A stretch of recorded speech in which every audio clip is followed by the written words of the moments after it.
Assalamualaikum warahmatullahi wabarakatuh. Alhamdulillahirabbil alamin. Wassalatu wassalamu ala Rasulillah wa ala alihi wa sahbihi ajma'in.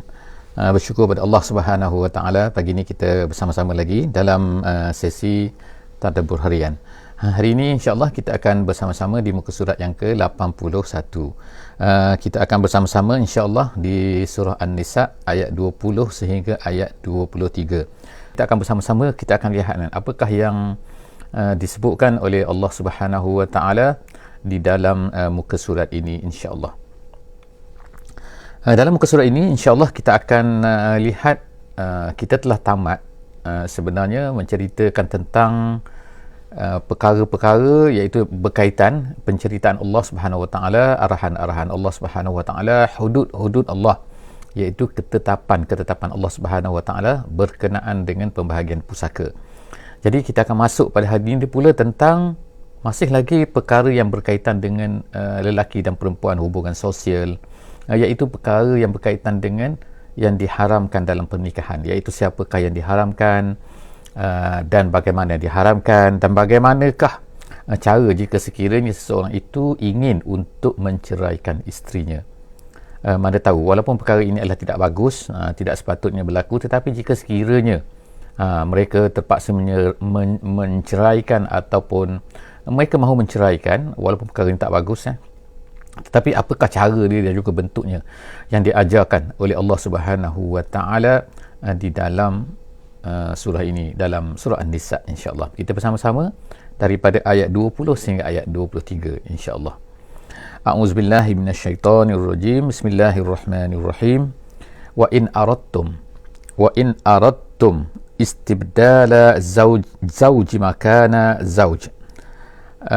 Allah Subhanahu wa taala sebutkan di dalam muka surat ini iaitu tentang bagaimana jika sekiranya seseorang itu ingin untuk menukarkan isterinya, iaitu ingin untuk menceraikanlah isterinya. Jadi kalau dalam muka surat sebelum ni, iaitu muka surat 81, kita telah baca iaitu seseorang itu tidak boleh mengambil walaupun sedikit jika sekiranya isteri itu adalah betul. Kalau isteri itu adalah salah, maka boleh sedikit diambil daripada harta yang telah diberikan kepada isteri tersebut, iaitu dalam bentuk mahar dan sebagainya. Jadi Allah Subhanahu wa taala sebut di sini wa in aradtum istibdala zauji makana zauj, iaitu jika sekiranya seseorang itu ingin menceraikan isteri, iaitu dia ingin menggantikan. Wa in aradtum makna isteri tak salah, makna bukan salah kesalahan isteri, makna isteri tu okey, tak ada masalah kan. Yang kita baca sebelum daripada ni, seseorang itu misla ashiruhun, hendaklah dia ni bergaul, dia hendaklah bersama dengan isteri dia dalam bentuk yang sangat baik, yang ma'ruf, iaitu yang bagaimana kelaziman baik dalam yang dia anggap dalam masyarakat tersebut, maka dia ambil kira.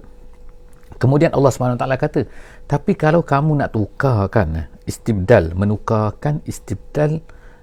menukarkan zauj, seorang isteri itu, maka zaujin, maknanya kamu nak ambil dia dan kamu nak tolak lah, kamu nak ceraikan salah seorang daripada mereka tu. Wa ataitum ihdahunna qintaran, sedangkan kamu dah bayar kepada dia, kamu dah bayar apa, dah berikan maknanya mas kahwin kepada dia sebelum daripada ni kan, masa kamu nak kahwin tu. Fala ta'khuzu, Allah Ta'ala kata bila kamu nak cerai, maka fala ta'khuzu minhu syai'a, walaupun kintor ni maknanya ialah kamu dah beri banyak, maknanya kan, kintor harta yang banyak kan, tak kira lah berapa banyak tu kan, tak kira, tapi walaupun banyak, kalau kamu nak ceraikan dia, sedikit pun, fala ta'khuzu minhu syai'a, sedikit pun kamu tak boleh ambil. Jangan pandai-pandai nak ambil ni, oh aku dah beri banyak kan, baru kahwin. Jadi Allah Subhanahu wa taala mencela perbuatan ni, ata'khuzunahu buhtanan wa isman mubina. Allah Taala kata kamu nak ambil, maknanya celaan Allah dipanggil sini taubih. Taubih ni maknanya Allah Subhanahu wa taala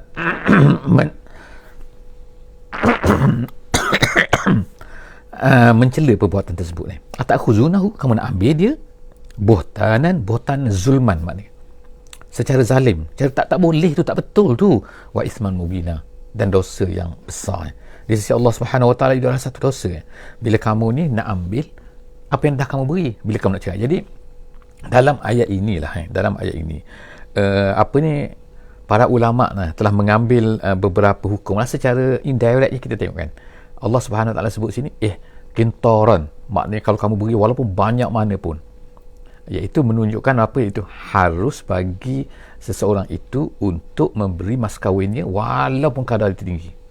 Walaupun perkara ni kita tak katalah satu pun yang elok kan, satu perkara yang terbaik kan. Sebab apa kan?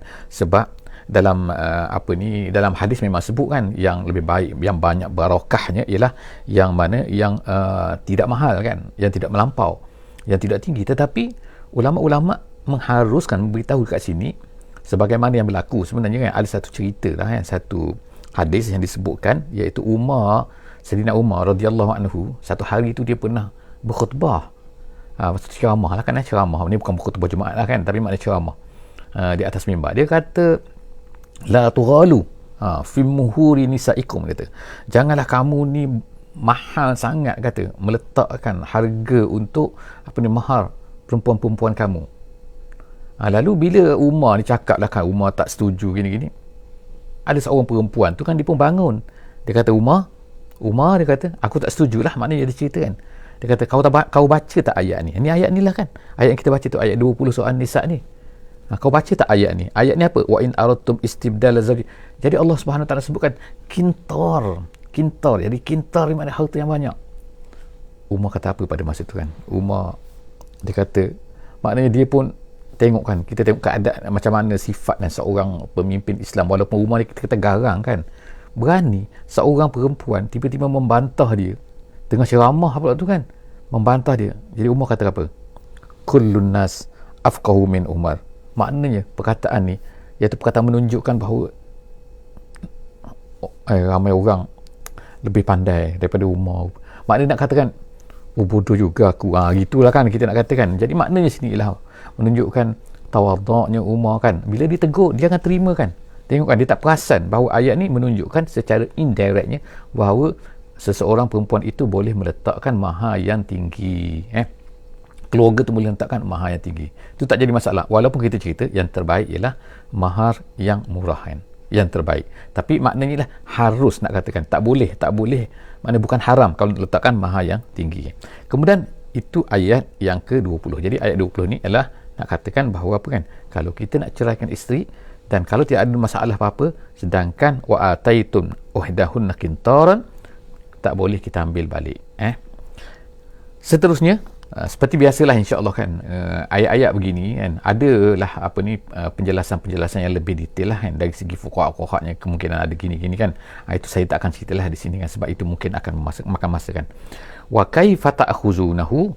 Sekarang ni Allah Taala marah lagi lah kan, macam marah lagi kan, nak ambil kan, dah cerai lah kan, tiba-tiba kau nak ambil pula harta yang kamu dah beri pada dia. Jadi Allah Taala kata wa kaifa ta'khuzunahu, macam mana kamu nak ambil ni? Waqad afdha ba'dukum ila ba'din, sedangkan kamu telah bersama. Afdha sini ialah satu perkataan, iaitu menunjukkan kepada bahawa dah bersama dah dengan isteri itu. Sedangkan kamu dah bersama. Waqad afdha ba'dukum ila ba'din, kamu dah bersama dengan dia dan perempuan tu pun dah menyerahkan diri dia kan kepada kamu kan. Tengok kan, selepas daripada akad tu kan, Allah Ta'ala kata wa akhazna minkum mitsaqan ghaliza, dan kamu telah ambil wa akhazna, dan dia telah ambil minkum mitsaqan ghaliza. Mitsaqan ghaliza tu ialah mana? Kalau ikut terjemahan maknanya mitsaqan, janji yang kuat, janji yang kukuh. Iaitu apa? Akad nikah tu. Akad nikah tu dalam apa ertinya? Iaitu seorang lelaki itu berjanji tak akan menceraikan isteri dia kecuali dengan cara yang baik. Tak akan menjaga isteri itu melainkan dengan penjagaan yang sangat baik. Maknanya tak boleh jaga main-main, tak boleh cerai pun main-main kan, suka-suka hati. Di antara bentuk cerai yang suka-suka hati ni lah, iaitu cerai kan tiba-tiba nak ambil balik harta. Tak kira lah ambil sikit macam mana, tak boleh. Allah Ta'ala kata syai'an fala ta'khuzu minhu syai'an. Syai'an ni walaupun sikit tak boleh. Jadi Allah Ta'ala kata marah ni. Jadi dua ayat ni kita tengokkan, dua ayat ni 20 dan 21 surah An-Nisa ni, Allah Ta'ala marah wa kaifa ta'khuzunahu wa qad afdha ba'dukum ila ba'din wa akhazna minkum mitsaqan ghaliza. Jadi semua tu nak mengatakan dua ayat ni kita kena bahawa nak cerai tu boleh, tapi dengan syarat tak boleh ambil apa-apa.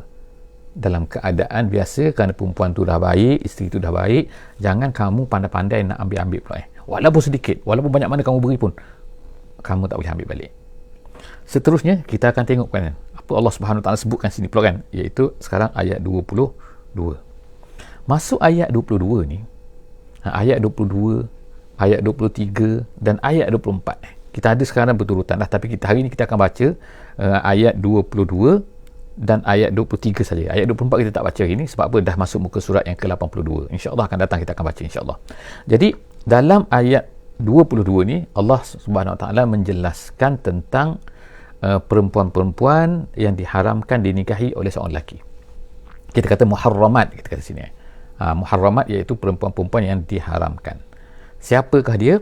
Jadi dalam ayat semua ni, dalam 3 ayat ni kita akan dapati bahawa ada 15 jenis perempuan-perempuan yang tidak boleh dinikahi oleh seorang lelaki. Siapa dia? Satu di dalam ayat 22. Ni kita tengok elok-elok Jadi kita ada tadi ada berapa? Ayat 22, 23 dan 24. Ayat 24 masuk dalam apa ni, muka surat yang lain, the next muka surat ni, dan juga bukan next muka surat tapi juga next juzuk yang seterusnya, juzuk yang kelima. Kita sekarang berada di penghujung juzuk yang keempat. Okey, jadi hari ini kita akan tengok ayat 22 ni Allah Subhanahu Wa Taala menceritakan satu jenis perempuan yang pertama yang tidak boleh dinikahi oleh lelaki. Dalam ayat 23 kita akan ada 13 jenis, 13 kelompok, 13 kategori yang mana perempuan-perempuan yang tak boleh dikahwini oleh lelaki. Dan yang terakhir iaitu dalam ayat yang ke-24 kita akan ada satu lagi kelompok jenis yang tak boleh dikahwini. Jadi maknanya sekarang kita ada 1, 13 dan juga 1. Okey, yang pertama ni, kelompok yang pertama ni iaitu jenis yang pertama yang tak boleh dikahwini oleh seorang lelaki ialah siapa? Ini kelompok ni Allah Ta'ala buat satu special duduk dalam satu ayat tersendiri. Kenapa? Kerana perkara ni sangat-sangat berlaku di zaman jahiliah. Jadi inilah kata penekanan Allah Subhanahu Wa Ta'ala. Allah emphasizekan perkara ni dalam satu ayat, iaitu ayat yang ke-22. Jadi kita tengok kan, apakah dia ayat 22 ni? Allah Subhanahu Wa Ta'ala berfirman, wala tankihu ma nakaha abaukum minan nisa. Janganlah kamu kahwini manakaha, sesiapa ma di sini adalah man maknanya. Man nakaha, perempuan-perempuan yang telah nakaha, dinikahi oleh abaukum, oleh bapa-bapa kamu. Maknanya kita kata apa mudahnya ialah kita tidak boleh berkahwin dengan isteri ayah-ayah. Ini ceritanya maknanya ayah dah tak ada lah kan, ayah dah ceraikan ke ataupun ayah dah mati ke kan, jadi dia ada isteri. Ini kita panggil dia mak tiri ke, kita panggil apa kan. Jadi perkara ni di zaman jahiliah dulu dah jadi biasa, iaitu apa, mereka akan berhak ke atas mak tiri tu. Jadi seolah-olah mak tiri tu macam harta warisan yang kita sebut sebelum daripada ni kan, macam harta warisan mereka. Jadi mereka ikut pandai, mereka nak apa ni, nak beri pada siapa ke, nak suruh kahwin dengan siapa ke, macam harta pusaka. Dah lah tak dapat pusaka. Jadi mereka ni pula boleh memberikan siapa, nak menikah ke dengan perempuan tu dan sebagainya, mereka terpulang pada mereka. Jadi kan, jadi Allah Subhanahu Wa Taala sekarang ni tutup perkara ni, tak boleh lagi. Selepas daripada ni dah tak boleh kamu kahwin dengan bekas bekas isteri ayah kamu. Ayah kamu ceraikan ke. Jadi mak tiri yang kita kata dalam bahasa Melayunya. Jadi tak boleh manakaha. Jadi apa maksud manakaha? Di sini ada perbezaan sikit di kalangan ulama-ulama fiqh. Mazhab Syafi'i dia kata manakaha di sini adalah perempuan yang telah dikahwini, itu yang dikahwini dengan akad yang sahih. Dalam mazhab Hanafi dia tak kira akad, maksudnya gini kan, kalau seorang perempuan tu dia telah, contoh ni contoh yang tak baik kan, iaitu telah berzina dengan ayah, katakan dia tak kahwin tapi berzina dengan ayah, maka adakah perempuan itu dikira sebagai isteri ayah ataupun tidak? Dalam mazhab Syafi'i tidak. Kalau seseorang itu berzina dengan ayah, maka perempuan itu tak dikira sebagai telah berkahwin dengan ayah. Berkahwin, sebab ikut mazhab Syafi'i, berkahwin ni artinya apa? Mempunyai akad yang sahih di antara seorang lelaki dengan seorang perempuan. Itu maksud nikah. Kalau berzina itu bukan nikah. Tapi mazhab Hanafi dia berbeza. Mazhab Hanafi, kalau seseorang perempuan lelaki itu telah berzina kan, maka perempuan itu dianggap sebagai manakaha. Jadi walaupun tak ada akad, kalau ada akad of course lebih-lebih lagi kan. Tapi dalam mazhab Syafi'i, kalau berzina tak dianggap sebagai itu adalah mak tiri, tak dianggap sebagai isteri kepada ayah. Dia syaratnya ialah mesti akad. Itu perbezaan sikit lah dalam masalah fiqh, kita tak cerita detail kan. Tapi kita tengok sini kan, iaitu Allah Subhanahu Wa Taala, perempuan yang pertama yang diharamkan ialah mak tiri. Jadi Allah, kita kata Allah Ta'ala emphasizekan, sebutkan sini dalam ayat yang khusus, kamu tak boleh kahwin dengan perempuan-perempuan yang telah dikahwini oleh ayah-ayah kamu, minan nisa, mana-mana perempuan, illa ma qad salaf, kecuali apa yang dah lalu. Dah lalu tu maknanya zaman jahiliah dulu, tak apa, Allah Ta'ala maafkan, tu tak kisah, tak apa. Tapi kalau sekarang masih ada lagi, bila turun ayat ni, maka kena fasakh, kena tafriq, kena pisahkan. Kemudian innahu kana fahisyah wa maqtan wa sa'a sabila. Allah Ta'ala sebutkan kan tiga benda kan. Sebelum daripada tu sambil mendengar ni kan, tolong bagi respon terhadap suara kan, okey ke tak okey.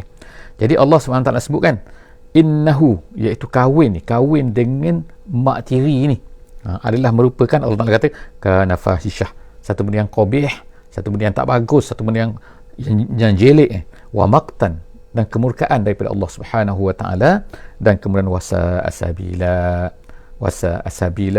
ialah jalan cara yang sangat-sangat buruk. Jadi Allah Ta'ala tengok tu kan, label kan tiga-tiga perkara ni kan, tengok tiga-tiga perkara Allah Ta'ala label kan, iaitu apa kan, tiga bentuk, fahisyah satu, maktan satu, dan kemudian yang ketiga adalah sa'asabila. Jadi maknanya jangan buat lagi. Makna benda ni sangat-sangat lumrah kan nak ceritanya kan. Terima kasih semua yang bagi respon. Jadi perkara ni sangat-sangat lumrah, mana tu Allah Ta'ala sebutkan dalam satu ayat. Seterusnya ayat selepas daripada tu, iaitu ayat 23 kan? Ayat yang terakhir dalam juzuk yang keempat surah An-Nisa ni, iaitu Allah Subhanahu Wa Ta'ala menyenaraikan ada 13 jenis kategori yang mana seorang lelaki tu tak boleh kahwin dengan perempuan-perempuan ni. Tengok Allah Ta'ala kata apa? Hurrimat alaikum, diharamkan ke atas kamu. Makna diharamkan tu, diharam apa? Diharamkan kahwin lah. Diharamkan ke atas kamu ummahatukum, yang pertama sekali mak. Ini tak berlaku di zaman jahiliah lah, tak berlaku banyak kan, tapi Allah Ta'ala clear kan, tak boleh. Kalau yang tadi ayat 22 tadi tu, itu memang banyak berlaku. Jadi Allah Ta'ala kata sini, diharamkan ke atas kamu perempuan kamu, mak kamu, nombor satu. Kemudian yang kedua, banat. Mak ni maksudnya sampai ke atas. Mak ni sampai ke nenek, sampai ke atas, naik ke atas semua kan, sebelah atas tu, semua tak boleh. Kemudian yang kedua, banat tu maknanya ke bawah, iaitu anak perempuan kamu, cucu perempuan kamu, tak kira lah kan, li ummin li abin ke, sebelah laki saja ke, ataupun sebelah apa ni, semak sebapa, semua tak boleh, sebelah bawah tak boleh. Wa akhawatukum, yang ketiga, iaitu saudara-saudara kamu, tak kira lah kan, saudara kamu kan, saudara satu mak, saudara satu ayah, saudara mana, saudara sebelah tepi kan, wa akhawat. Kemudian wa ammatukum, amma tu kan ialah adik-beradik kepada ayah, adik-beradik perempuan kepada ayah. Maknanya ayah kita ada ayah, dan kemudian dia ada adik-beradik dia, kita panggil mak saudara kan, mak saudara kita sebelah ayah. Kemudian tu wa khalatukum, dan kemudian mak saudara kita sebelah mak saudara lah, iaitu sebelah mak, adik-beradik pada mak, adik perempuan semua tu tak boleh. Wa amma itu dipanggil khalah dalam bahasa Arab itu dipanggil amma, ammu dipanggil khalah sini. Kemudian wa banatul akhi, dan anak kepada adik-beradik kita, maknanya anak saudara kita. Wa banatul ukhti, dan anak kepada adik-beradik perempuan kita pun tak boleh juga. Jadi maknanya kita ada adik-beradik macam ni, ke bawah dia tu kan, kita ada adik-beradik ke bawah dia tu tak boleh juga. Kita kata anak saudara lah kan tapi bila sampai selepas tu, sepupu dah cerita lain dah. Dah sepupu dah jadi boleh kan. Jadi yang setakat tak boleh lah, wa banatul ukhti, wa banatul akhi, wa banatul ukhti. Kita dah tujuh kelompok sekarang dah 7 dah. Kemudian wa ummahatukum allati arda'nakum, kena mak-mak kamu, ni yang ke-8. Sekarang ni yang ke-7 ni ialah semua tu melalui nasab, dipanggil keturunan, melalui cara keturunan. Sekarang kita masuk pula dalam kategori yang menyusukan. Jadi menyusukan ni jaranglah berlaku kan, orang Melayu jarang sikit lah kan, tapi bagi orang Arab sangat-sangat popular kan. Nabi kita SAW menyusukan dengan Suhaibah al-Aslamiyah, menyusukan dengan Halimah As-Sa'diyah kan. Maknanya jadi daripada susu tu, maka dia ada adik-beradik susu pula, adik-beradik susu. Ada banyak situ kan. Jadi Allah Subhanahu Wa Taala sebut sini kan, okey, susu ni itu yang pertama tak boleh apa, ummahatukum allati arda'nakum, tu yang ke-8. Yang ke-9 Yang ke-9 Allah Taala kata wa akhawatukum minar radha'ah. Wa akhawatukum iaitu adik-beradik sesusu. Maknanya dia pun menyusu dengan mak ni, ini pun menyusu dengan mak ni juga. Tak kira dia tu siapa, orang daripada mana, sama ada anak orang perempuan tu ke, bukan anak perempuan tu ke. Maknanya kalau dia tu menyusu dengan perempuan yang sama, maka automatically dia adalah diharamkan untuk kita kan. Jadi dia haram melalui radha'. Kata Nabi sallallahu alaihi wasallam, yahrumu minar radha' ma yahrumu minan nasab. Yahrumu minar radha' ma yahrumu minan nasab. Itu makna apa-apa perempuan yang diharamkan melalui apa ni, nasab, maka diharamkan juga melalui ar-radha', iaitu melalui penyusuan. Okey, seterusnya itu yang ke-9 yang ke-9 adik-beradik. Yang ke-10 wa ummahatu nisaikum. Yang tak boleh juga sekarang siapa tu? Mak kepada isteri kamu. Ini sekarang dah masuk kepada musaharah dia panggil. Persemendaan apa ni, melalui makna cara sebab kita kahwin dengan orang ni, maka ini pun tak boleh jadi. Jadi sekarang ni apa ni, musaharah. Musaharah ni iaitu kita panggil kemertuaan ke menantuan ke, itu jenis-jenis macam tu. Jadi sekarang yang tak boleh apa ni, yang ke-10. Yang ke-10 ialah apa? Iaitu ummahatun nisaikum. Ummahatun nisaikum iaitu mak kepada isteri kamu. Mak mertua kita panggil mak mertua. Tak boleh juga. Yang ke-10. Yang ke-11 warabaibukum allati fi hujurikum. Rabaib ni rabibah, daripada rabibah. Maksudnya ialah anak tiri, maksudnya iaitu anak tiri yang mana yang berada fi hujurikum, di dalam mana penjagaan kamu. Jadi di dalam penjagaan kamu ni bukanlah maksudnya kalau kamu tak jaga dia tak maka tak haram, tak. Itu Allah Ta'ala ceritakan maknanya dalam bentuk biasanya, iaitu anak-anak tiri yang berada. Kita kahwin dengan seorang perempuan dan perempuan tu ada anak. Kita kahwin seorang perempuan tu dah ada anak kan? Jadi kita panggil anak tu ialah anak tiri. Jadi anak tiri tersebut ialah seorang lelaki tak boleh kahwin dengan anak tiri dia, ia perempuan. Jadi Allah Subhanahu Wa Taala kata, dan juga anak-anak tiri kamu min nisaikum allati dakhaltum bihinna, yang mana kamu telah bersama dengan mak dia. Maknanya kalau kahwin dengan mak dia, tetapi kamu belum lagi bersama dengan mak dia, jadi kamu ceraikan mak dia, kamu boleh kahwin dengan anak dia. Tapi kalau kau dah bersama dengan mak dia, automatically maka anak-anak dia, anak-anak tiri kita lah kan, yang telah kita bersama dengan mak dia tu, maka seorang lelaki tak boleh kahwin dengan anak-anak tiri tadi tu.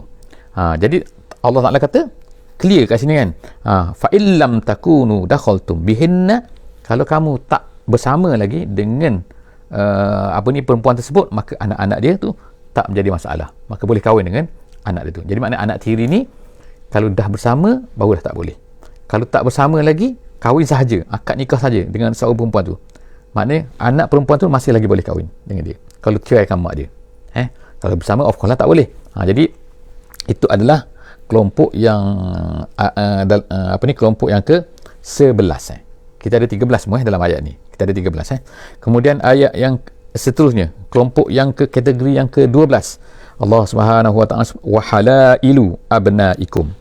Halailu ni artinya adalah daripada perkataan halal lah, iaitu yang halal-halal, yang halal-halal abnaikum, daripada anak-anak kamu. Apa halal kepada anak kamu? Halal kepada anak kamu ni iaitu perempuan-perempuan yang telah dihalalkan kepada anak kamu apabila mana dia telah berkahwin dengan anak kamu. Ertinya lah kita panggil apa? Kita panggil menantu kita lah.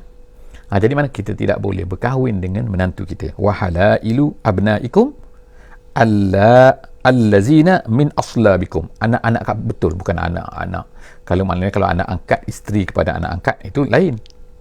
Ini maknanya dia ni isteri. Apabila seseorang perempuan kahwin dengan anak kita betul-betul, maka automatically maka kita tak boleh kahwin ni. Dia dah jadi, maka isteri anak kita tu, isteri anak kita kita kata menantu kan, menantu tu automatically dia jadi haram untuk kita. Kemudian wa antajma'u, yang terakhir, yang ke-13. Tadi yang ke-12, yang ke-13 Allah Taala sebut wa antajma'u bainal ukhtain, dan kamu menghimpunkan di antara dua adik-beradik. Erti maknanya tak boleh kahwin sekaligus dalam satu masa. Tajma', kamu menghimpunkan dua adik-beradik bersama jadi seorang mana isteri kita, tak boleh. Jadi kalau seorang lelaki nak kahwin seorang perempuan, maka dalam apabila dah kahwin dengan perempuan ni, maka perempuan ni tak boleh lagi kahwin kalau dia ni adik-beradik. Tapi kalau nak kahwin dengan ni, ceraikan ni dulu, habis semua kan, baru boleh kahwin dengan lelaki, perempuan ni. Jadi itu cara dia. Jadi itulah kita kata 13 kategori orang-orang yang Allah Ta'ala jelaskan dengan clear kat sini. 13 dalam ayat yang ke-23 dan satu dalam ayat 22. Jadi kita ada 14 dan kita ada satu lagi ialah yang selepas ni, insya-Allah, iaitu masuk dalam juzuk yang ke-5. InsyaAllah kita akan jumpa, iaitu wal muhsanat minan nisa. Jadi Allah Subhanahu Wa Ta'ala tutup ayat ni ialah haram semua ni ialah illa ma qad salaf. Allah Ta'ala kata kecuali yang dah lepas ke kamu kahwin dengan anak saudara ke mak saudara ke, yang sebut sini kan, yang susu ke dan sebagainya, yang dah lepas tu lepas. Tapi kalau sekarang bila turun ayat ni, maka kena pisahkan. Kalau ada berkahwin, maka kena pisahkan. Illa ma qad salaf innallaha kana ghafuran rahima. Dan sesungguhnya Allah itu Maha Ghafur dan juga Maha Rahim. Allah Ta'ala marahkan apa yang lepas-lepas tak boleh kena hukum ke, orang dah lepaskan. Jadi yang terakhirnya tadi sebelum terlupa kan, tadi kita ada sebutkan bahawa penyusuan ini walaupun jarang berlaku kan dalam masyarakat Melayu, ada juga kan. Jadi ulama-ulama telah berbeza pendapat kan, bagaimanakah yang dikatakan sebagai penyusuan. So ulama-ulama mazhab Syafi'i kita, iaitu penyusuan tu syarat dia ialah mestilah 5 kali kenyang. 5 kali kenyang. Tak kiralah sama ada anak kecil tu dia menyusu direct kepada mak tu, ataupun susu tu diperah kemudian dimasukkan, disimpan gunakan botol dan sebagainya. Tapi as long as susu tu susu daripada perempuan tu, maka syarat dia ialah 5 kali. Yang pertama sekali 5 kali kenyang, dan yang kedua ialah syarat dia mestilah anak tu belum sampai umur 2 tahun. 2 tahun Qamariah, 2 tahun Qamariah, bukan 2 tahun Masihi, 2 tahun Qamariah. Itu adalah mazhab Syafi'i, iaitu syarat yang pertama ialah mestilah 5 kali, dan yang kedua ialah mestilah anak tu belum sampai umur 2 tahun. Tapi ada mazhab-mazhab lain sikit yang berbeza-beza sikit dalam isu ni. Ada yang kata sebab apa Allah SWT sebut ar-radha'ah saja. Ar-radha'ah. Dan dalam hadis sebut kalau ini haram dengan radha' tu kan. Jadi ada ulama kata sekali pun dah cukup dah. Ada ulama sebut macam tu. Sekali menyusu dah jadi anak susu. Ada yang kata bukannya 2 tahun, tapi 2 tahun dah boleh, sebulan, 2 tahun ada 5 bulan, dan macam-macam lagi pendapat-pendapat ulama kan. Ini pendetailan ni kita tak sebutlah kan di sini.